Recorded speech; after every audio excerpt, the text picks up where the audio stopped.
ಕಣ್ಣ ನೀರಲಿ ನಿನ್ನ ಪಾದವ ತೊಳೆಯುವೆ ಗುರುವೇ. ಭಕ್ತಿಯೆಂಬ ಹೃದಯ ಪುಷ್ಪದೆ ಅರ್ಚಿಸುವೆ ಪ್ರಭುವೇ.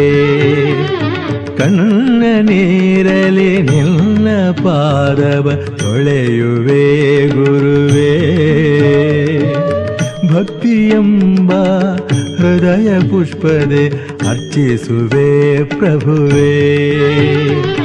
ಪಾಪದ ಹೊರೆ ಹೊತ್ತು ಬಂದೆ ನಿನ್ನ ಸನ್ನಿಧಿಗೆ.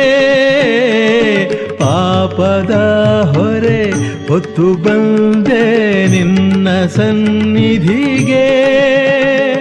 ಮೊರೆ ಕೇಳಿ ಕರುಣೆ ತೋರು ಭಾಗ್ಯದ ನಿಧಿಯೇ. ಸೌಭಾಗ್ಯ